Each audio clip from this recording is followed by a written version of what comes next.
Hello friends, welcome to my new vlog. তো বলো সবাই কেমন আছো?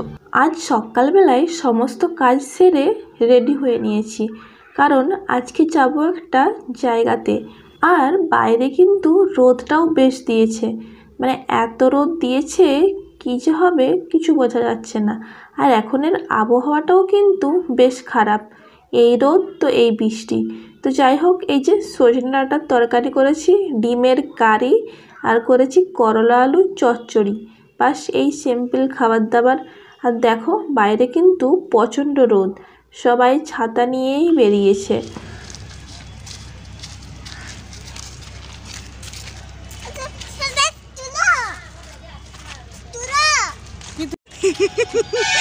ছাতাটা চলছে মনে হচ্ছে।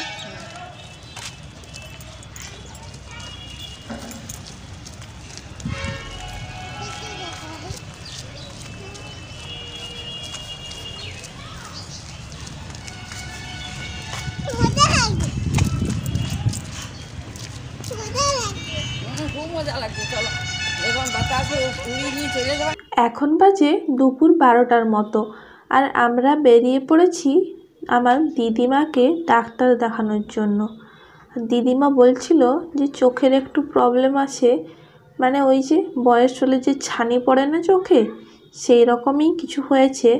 একটা চোখ আগে অপারেশন হয়েছিল, আর একটা চোখে তো নানা রকম সমস্যা হচ্ছে, বয়স হলে যেরকম হয়। এখন তো অল্প বয়স ছেলে মেয়েদেরও চোখের প্রবলেম, আর হবেই না কেন?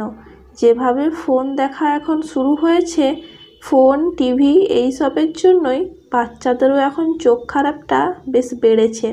তো যাই হোক, আমরা একটা টোটো করে নিয়েছিলাম, কারণ আমাদের বাড়ি থেকে বেশ অনেকটাই দূর, সেই জন্যই আর কি। আর রোদটাও তো প্রচুর। আমরা এখন বাঁকুড়া মেডিকেল কলেজটা পার হচ্ছি। আর তোমরা অনেকেই শুনবে হয়তো বাঁকুড়া মেডিকেল কলেজ, এখানের চিকিৎসা ব্যবস্থাও কিন্তু বেশ ভালো। আচ্ছা, তোমরা কোন জায়গা থেকে আমার এই ভিডিওগুলো দেখো প্লিজ একটু কমেন্ট করে জানাবে।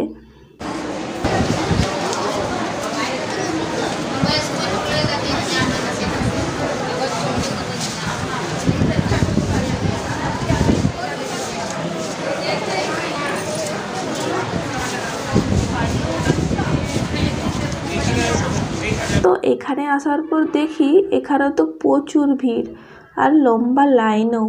তো যাই হোক, অনেকক্ষণ অপেক্ষা করার পর আমরা লাইন পেলাম। সরকারি জায়গা তো এরকম একটু ভিড় হয়েই থাকে, আজকাল তো যে কোনো জায়গাতে গেলে লাইন থাকেই থাকে, তাই না? তো এই যে আমার মেয়েকে দেখতে পাচ্ছ, 1 মিনিটও চুপ করে বসে না, শুধুই বদমাশি করছে। তো যাই হোক, অনেক ঝামেলার পর আমার ডাক্তার দেখানো হলো। তারপরে এই যে বাড়ির পথে রওনা দিলাম। বাড়িতে গিয়ে অনেক কাজ, স্নান খাওয়া সবই বাকি। এখন বাজে বিকেল 5টা, আর আমরা বেরিয়েছি বাইরে একটু ঘোরাফেরার জন্য। তো এই যে বেশ সন্ধ্যা হয়ে এসেছে, ঘুরতে ফিরতে বাড়িতে গিয়ে রান্না বান্না করতে হবে। তারপর এই যে পরের দিন সকালবেলায় আমরা সবাই মিলে রেডি হয়ে বেরিয়ে পড়েছি, কারণ আমি যাব আমার শ্বশুর বাড়ি, আর দিদিমাও চলে যাবে। তো দিদিমাকে রেখে দিয়ে আমরাও চলে যাব। তো এই যে সকালবেলায় বেশ মেঘলা মেঘলা করেছিল, সকাল থেকে এত কুয়াশায় দিয়েছিল যেন না কত বৃষ্টি হবে। তো যাই হোক, সেই জন্য আমরা শীত বস্ত্রটাও পরে নিয়েছিলাম। তো ফ্রেন্ডস, ভিডিওটা আজ আমি এখানেই শেষ করছি। যদি ভালো লাগে একটা লাইক দিয়ে আমার পাশে থাকবে।